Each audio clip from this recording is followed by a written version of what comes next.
നമസ്കാരം. സ്റ്റോറി മീഡിയയിലേക്ക് എല്ലാവർക്കും സ്വാഗതം. അപ്പോൾ നമ്മുടെ സ്റ്റോറി മീഡിയേൻ്റെ കഥയിൽ പത്തനംമാരിൻ്റെ കഥയിൽ നവ്യയും ജാനകിയും അതുപോലെ ജലജയും കൂടി സംസാരിക്കുകയാണ്. അപ്പോൾ പറയുന്നുണ്ട്, പിന്നെ നവ്യ പറയുന്നുണ്ട്, നിങ്ങൾ എൻ്റെ അനിയത്തീനെ മാത്രം കുറ്റം പറയുന്നത് നിങ്ങളുടെ മോനെ ആദ്യം നിലയ്ക്ക് നിർത്ത്. അവനാണ് നന്ദുവിൻ്റെ പിറകെ നടക്കുന്നത്. അവൾ വേണ്ടാന്ന് വെച്ചാലും അവൻ തന്നെയല്ലേ പിറകെ നടക്കുന്നത്. അവനെ നിങ്ങൾക്ക് എന്താ നിയന്ത്രിക്കാൻ പറ്റുന്നില്ലേ എന്ന് ചോദിക്കണം. അപ്പോൾ പറയും, നീ അത്ര വലിയ ഇത് പറയുമെന്ന് വേണ്ട. നിൻ്റെ അനിയത്തിയും അവനും കൂടെ അമ്പലപ്പറമ്പിൽ വെച്ചിട്ട് എന്താ കാണിക്കുന്നത്? കാണാൻ പാടില്ലാത്തല്ലേ കാണിച്ചത് അറിയാം. പറയും, നിങ്ങൾക്കത് അറിയില്ല, അവനാണ് അവളെ ഇതാക്കിയത്, അല്ലാണ്ട് നന്ദു അല്ല എന്നറിയും. അത് അവൾ പറയുന്നതല്ലേ, അവൾ അങ്ങനെ പറയുള്ളൂ. ഒരു കാര്യം ഞാൻ പറയാം, ഒരിക്കലും നിൻ്റെ അനിയത്തിനെ ഇങ്ങോട്ട് കൊണ്ടുവരാൻ ഞാൻ ഇതിൻ്റെ ഈ അനന്തപുരിയുടെ വാതിൽ ഞാൻ തുറന്നു തരില്ല എന്നൊക്കെ അങ്ങനെ പറയുകയാണ്. അത് അവനോട് ഞാൻ പറഞ്ഞിട്ടുണ്ട്. അഥവാ അവൾ ഈ വീട്ടിൽ കയറി വന്നിട്ടുണ്ടെങ്കിൽ ഈ കുടുംബം ഈ കുടുംബത്തിൽ പല അത്യാഹിതങ്ങളും ഉണ്ടാവും എന്നൊക്കെ പറയുകയാണ്. അതുകൊണ്ട് സൂക്ഷിച്ചോ, നിൻ്റെ അനിയത്തിനെ പറഞ്ഞ് മനസ്സിലാക്കിക്കോ എന്നൊക്കെ അങ്ങനെ പറഞ്ഞിട്ട് ജാനകി അങ്ങോട്ട് പോവാണ് കേട്ടോ. പക്ഷേ എത്ര പറഞ്ഞാലും ഇവർക്കൊന്നും മനസ്സിലാവില്ല എന്നിങ്ങനെ പറയേണ്ടത് നവ്യ. അപ്പോൾ ജലജ കണ്ട് പറയുന്നുണ്ട്, മോളെ നിനക്കൊരു കുഞ്ഞില്ലേ, നീ അതിൻ്റെ കാര്യം നോക്കിക്കൊണ്ടിരിക്കേ, നീ ഇപ്പോൾ ആരുടെ കാര്യത്തിൽ ഇടപെടാൻ നിൽക്കണ്ട എന്നറിയും. അപ്പോൾ പറയും, പിന്നെ ഇടപെടാതെ എന്താ ചെയ്യുക അമ്മ വയ്ക്കുമ്പോൾ? അപ്പോൾ പറയും, നിനക്കൊരു കുഞ്ഞുണ്ടല്ലോ ഇവിടെ, അതിനെ നോക്ക്. മറ്റുള്ളവർ പലതും പറയും, നീ അത് ശ്രദ്ധിക്കാനൊന്നും പോണ്ടാറുണ്ട്.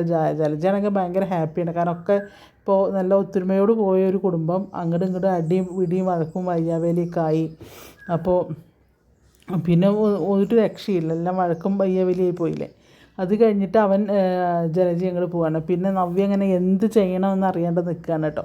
അത് കഴിഞ്ഞ് പിന്നെ നോക്കുമ്പോൾ നമ്മളുടെ എന്താ പറയുക, ഈ അനി ഉണ്ടല്ലോ, അനിയുടെ കൂട്ടുകാരും കൂടെ കടലിലെ തിരയാണ് കൊണ്ട് നിൽക്കുന്നുണ്ട്. അപ്പോൾ പറയും, എടാ ഇനിയിപ്പോൾ നിൻ്റെ കുടുംബത്തിനെ മൊത്തം അപമാനിച്ചിരിക്കുകയല്ലേ അവൾ, എന്നിട്ട് നിങ്ങളൊക്കെ ഇത് കേട്ടുകൊണ്ട് എങ്ങനെ നിൽക്കുന്നത് പറയുമ്പോൾ, എൻ്റെ മുത്തശ്ശൻ വരെ ഇതിലിപ്പോൾ അകപ്പെട്ടു. ഞാൻ എൻ്റെ കവിതയ്ക്ക് നല്ലത് പറഞ്ഞതാണ് അവൾ. അങ്ങനെയുള്ള ഒരുത്തിയെ ഞാൻ തന്നെയാണ് വീട്ടിൽ കൊണ്ടുപോയി പരിചയപ്പെടുത്തി കൊടുത്തത്. അങ്ങനെ അവളെ എല്ലാവരുടെയും മനസ്സ് കവർന്നു. അങ്ങനെയാണ് ഇങ്ങനെയാണെന്നൊക്കെ പറയുക. ഇനിയിപ്പോൾ എന്താ ചെയ്യുക, എന്തായാലും ഇങ്ങനെ പോട്ടെ. അതിപ്പോൾ അവൾ ചാനലിൽ കയറി അനാവശ്യങ്ങൾ പറഞ്ഞതുകൊണ്ട് ഞാൻ രക്ഷപ്പെട്ടു. കാരണം ഇനിയിപ്പോൾ എൻ്റെ ജീവിതത്തിൽ അവൾ വരില്ലല്ലോ എന്നറിയാം. അപ്പോൾ പറയും, നിൻ്റെ മുത്തശ്ശൻ എന്താ പിന്നെ ചെയ്യുക, അങ്ങനെ എല്ലാവരും മുത്തശ്ശനെ അടക്കല്ലേ അവളിങ്ങനെ ചാനലിൽ കയറിയിരുന്ന് അനാവശ്യം പറഞ്ഞത് പറയുമ്പോൾ പറയും, നിങ്ങൾക്ക് എൻ്റെ മുത്തശ്ശനെ ശരിക്കും അറിയാഞ്ഞിട്ടാണ്. ഇത് മുത്തശ്ശനെ ഒരു സാധാരണ മുത്തശ്ശനല്ല, ഡബിൾ സ്ട്രോങ്ങാണ് എന്നിങ്ങനെ പറയുന്നുണ്ട് കേട്ടോ. അങ്ങനെ പിന്നെ പറയും, അവൾക്ക് എന്തെങ്കിലും കോംപ്രമൈസ് ചെയ്തിട്ട് അവളെ വിടല്ലേ നല്ലത്, ഡൈവോഴ്സ് വാങ്ങിയിട്ട്. അപ്പോൾ പറയും, ഒരു 10 പൈസ അവൾക്ക് കൊടുക്കില്ല മുത്തശ്ശനെ നിങ്ങൾക്ക് ശരിക്കും അറിയാഞ്ഞിട്ടാണെന്നൊക്കെ അങ്ങനെ പറയാണ്. ഇപ്പോൾ നന്ദുവിൻ്റെ കാര്യമാണെങ്കിൽ അങ്ങനെ കഷ്ടമാണ്. നന്ദുവിൻ്റെ കാര്യത്തിലും പിന്നെ വലിയ പ്രശ്നങ്ങളൊക്കെ ആയിട്ട് ഇരിക്കുക. കാരണം നന്ദു ആകെ ചീത്തപ്പേരിലായി പോയല്ലോ. അവിടുന്ന് അത് കഴിഞ്ഞ് പിന്നെ കാണിക്കുന്നത് എന്താണെന്ന് വെച്ച് കഴിഞ്ഞാൽ, ഇവിടെ പോലീസ് സ്റ്റേഷനിൽ ആദർശും നയനയും കൂടെ സംസാരിക്കുന്നതാണ്. ആദർശും നയന ഇങ്ങനെ പറയുന്നുണ്ട്, എന്താ ചെയ്യുക, പിന്നെ ഈ മുത്തശ്ശനെ അടക്കമാണ് ഇപ്പോൾ ഈ തെറി പറഞ്ഞിരിക്കുന്നത്, മുത്തശ്ശനെ അടക്കമാണ് പറഞ്ഞിരിക്കുന്നത്. അവൾക്ക് ഒരു നാണമില്ലാണ്ട് അവൾ ഇങ്ങനെയൊക്കെ പറഞ്ഞല്ലോ എന്നൊക്കെ പറയുക. എന്തൊക്കെ കേൾക്കാൻ നിൽക്കണം, ഇനി ഇതാണെന്നൊക്കെ പറയുകയാണ്. അപ്പോൾ പറയും, ഇനിയിപ്പോൾ ഒരു രക്ഷയില്ല, അവൾ പോട്ടെ, അവളിനി നമ്മളെ കുടുംബത്തേക്ക് കൊണ്ടുവരുന്ന പ്രശ്നമില്ല എന്നൊക്കെ പറയുന്നുണ്ട്. സത്യാവസ്ഥ ഒന്നും അല്ലല്ലോ എന്നൊക്കെ ഇങ്ങനെ പറയണം. അവർ രണ്ടുപേരും കൂടെ ഇങ്ങനെ ചർച്ച ചെയ്യാൻ. എന്തായാലും നാണം കിട്ടില്ലേ, ഇനി ഇങ്ങനെ കൊണ്ട് പോട്ടെ എന്നൊക്കെ അങ്ങനെ പറഞ്ഞ് അവർ രണ്ടാളും കൂടി അങ്ങനെ സംസാരിക്കുന്നുണ്ട്. പിന്നെ കാണിക്കുന്നത് പോലീസ് നന്ദുവാണ്. നന്ദു ആകെ വിഷമിച്ചിരിക്കുകയാണ് നന്ദു. കാരണം എന്താ വെച്ച് കഴിഞ്ഞാൽ, ഇതന്നെ പ്രശ്നം, എല്ലാവരും അറിഞ്ഞു, നാണക്കേടായി, ഇനി എന്ത് ചെയ്യുന്നു അങ്ങനെ വിളിക്കുമ്പോഴേക്കാണ് CI സാറ് വിളിക്കാൻ. ഇയാൾക്ക് വിളിക്കാൻ കൊണ്ടൊരു നേരം എന്ന് പറഞ്ഞിട്ട് ഇങ്ങനെ വിളിക്കുക. അപ്പോൾ നന്ദു അവിടെ വെറുതെ ഇരിക്കുകയാണെങ്കിൽ ഒന്നും ഇങ്ങോട്ട് വരുമോ എന്ന് ചോദിക്കുകയാണ്. സാർ എന്താ സാർ എന്ന് ചോദിക്കുകയാണ്. ഒന്നുമില്ല, ഒന്നും ഇങ്ങോട്ട് വരുമോ എന്ന് ചോദിക്കും. ശരി സാർ എന്ന് പറയും. അങ്ങനെ കുറച്ച് നേരം പറയും, ഇപ്പോൾ തന്നെ വിളിച്ച ഉടനെ പോകുന്നില്ല, അവിടെ ഇരിക്കട്ടെ, കുറച്ച് നേരം കൂടെ കഴിഞ്ഞിട്ടേ ഞാൻ പോകണുള്ളൂ എന്ന് പറഞ്ഞിട്ട് നന്ദു അവിടെ തന്നെ ഇരിക്കുകയാണ് കേട്ടോ. പിന്നെ അപ്പോഴേക്കും CI ഇങ്ങനെ സ്വപ്നം കണ്ടുകൊണ്ടിരിക്കുകയാണ് നന്ദു വരുന്നത്. അപ്പോഴേക്കും കാണാൻ ഒരാൾ വരുന്നത്, അമ്മാവൻ. അതായത് അയാൾ വേണുവിന് പണം പലിശയ്ക്ക് കൊടുത്ത ആളാണ്. അയാളെ തലേ ദിവസം കണ്ടിരുന്നു. അപ്പോൾ അപ്പോഴേ അയാൾ പറഞ്ഞിട്ട്, ഇവിടുത്തെ CI എൻ്റെ മരുമകനാണ്, എൻ്റെ മകളെ കല്യാണം കഴിക്കാൻ നിൽക്കുന്നവനാണെന്നൊക്കെ അയാൾ ഇങ്ങനെ പറയുന്നുണ്ട് കേട്ടോ. അപ്പോൾ വേണുവിനെ സച്ചിദാനന്ദനെ കാണാൻ വേണ്ടി അയാൾ വന്നിരിക്കുക. അപ്പോൾ മേ കമ്മിൻ ചോദിക്കുമ്പോൾ നന്ദുവിനെയല്ലേ ഞാൻ വിളിച്ചത്, പക്ഷേ ഇതെന്തപ്പോൾ ഇത് പറഞ്ഞിട്ട് ഇങ്ങനെ നോക്കുമ്പോൾ, അമ്മാവനോ, വരൂ അമ്മാവ ഇരിക്കൂ എന്നൊക്കെ പറഞ്ഞിട്ട് വിളിക്കുകയാണ്. അങ്ങനെ വന്ന് ഇരുന്ന് സമയം പറയും, നീ എന്താടാ അങ്ങോട്ടൊന്നും വരാത്തത്, നിന്നെ കാത്തോണ്ടൊരു പെണ്ണ് ഇരിക്കുന്നില്ലേ എന്ന് പറയും. അപ്പോൾ പറയും മോളെ അവൾ നിന്നെ കാത്തിരിക്കുകയാണ്, നീ എന്താ അങ്ങോട്ട് വരാത്തത് എന്ന് നോക്കുമ്പോൾ പറയും ഒന്നുമില്ല ഞാൻ ഓരോ തിരക്കിലാണ്. അമ്മാവൻ എന്തിനാ വന്ന് ചോദിക്കുകയാണ്. അപ്പോൾ പറയും ഞാൻ നീ അങ്ങോട്ട് വരാത്തതുകൊണ്ടാണ് ഇങ്ങോട്ട് വന്നത്. പിന്നെ അപ്പോൾ പറയും അവൾക്കാകെ 20 വയസ്സല്ലേ ആയിട്ടുള്ളൂ അമ്മാവൻ, എനിക്ക് 30 വയസ്സ് കഴിഞ്ഞു, അവൾ എന്തിനാ എന്നെ കാത്തിരിക്കുന്നത് വയ്ക്കും. പറയും അതൊന്നും സാരില്ലടാ, അവൾക്ക് നിന്നെ മാത്രം മതി എന്നാണ് പറയണത്. എന്തായാലും എനിക്കും നിൻ്റെ അമ്മായിക്കൊക്കെ വലിയ ഇഷ്ടമാണ്. പിന്നെ നിൻ്റെ ഈ CI ജോലിയൊന്നും ഇപ്പോൾ വേണമെന്നില്ല, അല്ലാതെ തന്നെ അവിടെ ഇഷ്ടംപോലെ സ്വത്തുണ്ട്, നിനക്കും അവൾക്ക് സുഖമായിട്ട് കഴിയുള്ളതെല്ലാം ഉണ്ട്, ബിസിനസ്സും കാര്യങ്ങളും നോക്കി നടത്തിയാൽ മതി, നീ അതിനൊന്ന് സമ്മതിച്ചാൽ മതി, ബാക്കി കാര്യങ്ങളൊക്കെ ഞാൻ നോക്കിക്കോളാം എന്നൊക്കെ അങ്ങനെ പറയാൻ. അപ്പോഴേക്കും നന്ദു അങ്ങോട്ട് വരുന്നുണ്ട് കേട്ടോ. നന്ദു വരുമ്പോൾ സല്യൂട്ട് അടിക്കുമ്പോൾ റിയാസ് അമ്മാവ ഇത് ഇവിടുത്തെ SI ആണ്, നന്ദു എന്നാണ് പേര് എന്ന് പറഞ്ഞ് പരിചയപ്പെടുത്തി കൊടുക്കുക. മനസ്സിലായി. അപ്പോൾ അറിയാം നന്ദു ഒരു സിംഹക്കുട്ടിയാണ് എന്നൊക്കെ പറയാണ്. അപ്പോൾ അല്ല അത് കണ്ടാൽ തന്നെ അറിയാം എന്ന് പറയുന്നുണ്ട് അയാൾ. അപ്പോൾ എന്നാൽ ശരിയടാ നീ അങ്ങോട്ട് ഇറങ്ങി, ഞാൻ പോവാമെന്നും പറഞ്ഞ് അയാൾ പോവും. നന്ദുവിനോടും പറയും പോവാന്ന് പറയട്ടോ. അങ്ങനെ അയാൾ പോകുമ്പോൾ നന്ദുവിനോട് ഇരിക്കാൻ പറയാൻ. അപ്പോൾ പറയും നന്ദു ഞാൻ വിളിപ്പിച്ചത് എന്തിനാണെന്ന് അറിയിക്കുമ്പോൾ ഇല്ല സാർ എന്താ ഓഫീസിലെ വല്ല കാര്യത്തിലാണോ? അതൊന്നുമല്ല, ഒരു പെൺകുട്ടി ഇരുന്നിട്ട് നിങ്ങളെപ്പറ്റി നിങ്ങളെ കുടുംബത്തിനെ പറ്റി എന്തൊക്കെ അനാവശ്യങ്ങളാണ് പറഞ്ഞത് ചാനലിൽ ഇരുന്നിട്ട്. അത് തീരെ വകതിരിവില്ലാത്തൊരു പെണ്ണാണ്, അത് അവിടെ പറഞ്ഞോട്ടെ എന്നറിയാം. അപ്പോൾ പറയാം അതല്ല അതിൽ നന്ദുവിനെയും പറഞ്ഞിട്ടുണ്ട്, നന്ദുവിൻ്റെ ആ പയ്യനെയും കുറിച്ചൊക്കെ പറഞ്ഞിട്ടുണ്ട് അറിയാം. അപ്പോൾ പറയാം അതൊന്നും സാറില്ല സാർ, അതൊന്നും എനിക്കത്ര വലിയ പ്രശ്നമൊന്നും ആവില്ല, പക്ഷേ എനിക്ക് പ്രശ്നമാണ് അറിയാം. അപ്പോൾ സാറിന് എന്താ പ്രശ്നം എന്ന് ചോദിക്കുകയാണ് നന്ദു. അല്ല എൻ്റെ താഴെ ജോലി ചെയ്യുന്ന ആൾക്കാരുടെ കുടുംബത്തൊക്കെ പല പ്രശ്നം ഉണ്ടാകുമ്പോൾ ഞാനാണത് കുറേയൊക്കെ സോൾവ് ചെയ്ത് കൊടുക്കാറ്.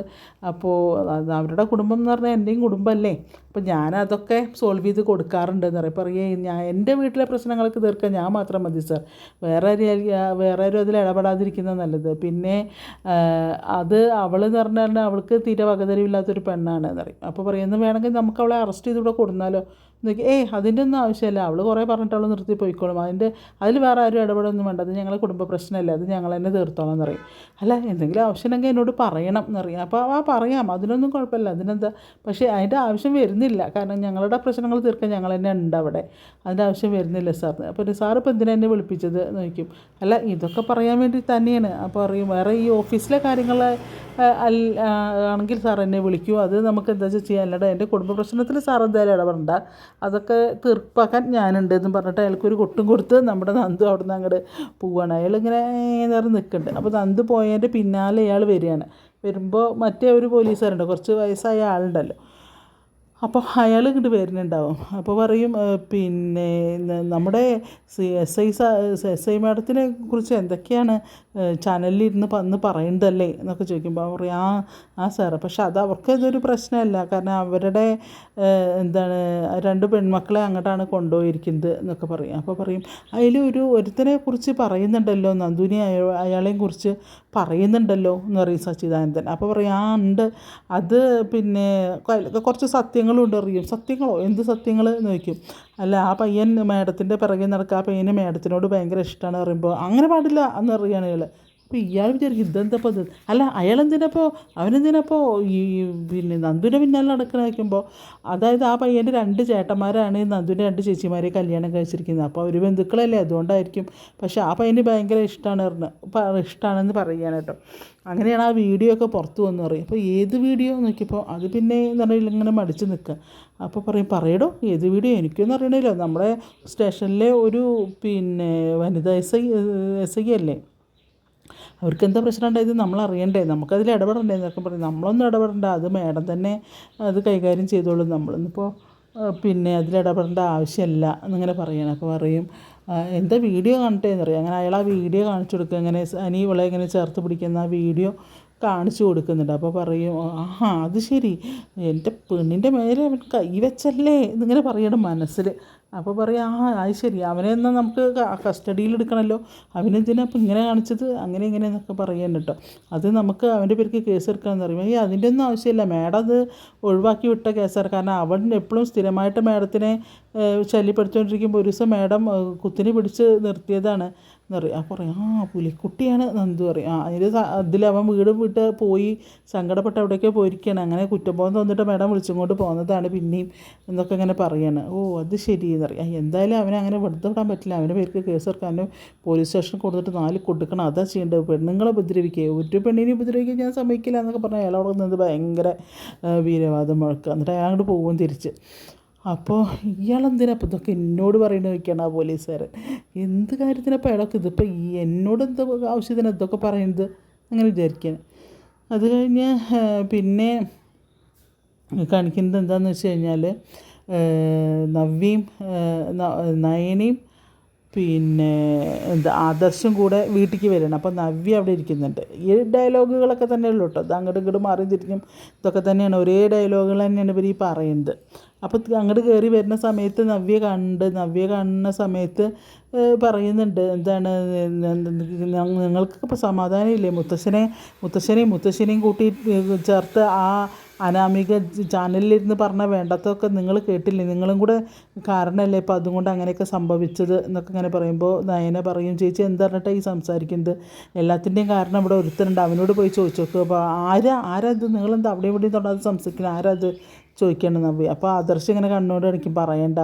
അതിൽ പറയും കുറേ കഴിയുമ്പോൾ ഈ പറഞ്ഞൊക്കെ തിരിച്ചെടുക്കേണ്ടി വരും ചേച്ചി, ഒരു പക്ഷേ ചേച്ചി ഇരുന്ന് കരയേണ്ടി വരും. എന്നിട്ട് നയനെ അങ്ങോട്ട് പോവാണ്. അപ്പോൾ ആദർശം അറിയും, ഞങ്ങൾ ആണുങ്ങൾ ഒരു പരിധി വരെയൊക്കെ ക്ഷമിക്കും, പക്ഷെ പെണ്ണുങ്ങൾ അങ്ങനെ ചെയ്തു എന്ന് വരില്ല, അതുകൊണ്ട് നീ പറയുന്ന വാക്കും ഒക്കെ നീ ശ്രദ്ധിക്കണം എന്നൊക്കെ ഇങ്ങനെ പറഞ്ഞ് കൊടുക്കണം. അപ്പോൾ നവ്യ അതിന് എതിർത്തും പറയുന്നുണ്ട്. അങ്ങനെയൊക്കെയാണ് ഇന്നത്തെ പത്രമാറ്റിൻ്റെ കഥ പോകുന്നത്. അപ്പോൾ നിങ്ങൾക്ക് എൻ്റെ കഥ ഇഷ്ടപ്പെട്ടാൽ സബ്സ്ക്രൈബ് ചെയ്ത് ബെല്ലൈക്കണൊക്കെ അമർത്തി നമ്മളൊന്ന് സപ്പോർട്ട് ചെയ്യാം. അപ്പോൾ പിന്നെ കഥയാണ്, കുറേ മിസ്റ്റേക്കൊക്കെ വരും, ജസ്റ്റ് ഓടിച്ച് പറഞ്ഞിട്ടേ ഉള്ളൂ ഞാൻ. ഇഷ്ടപ്പെടുകയാണെങ്കിൽ സബ്സ്ക്രൈബ് ചെയ്യൂ. ഓക്കെ, അപ്പോൾ എല്ലാവർക്കും നല്ലൊരു ദിവസം ആശംസിക്കുന്നു. Thank you.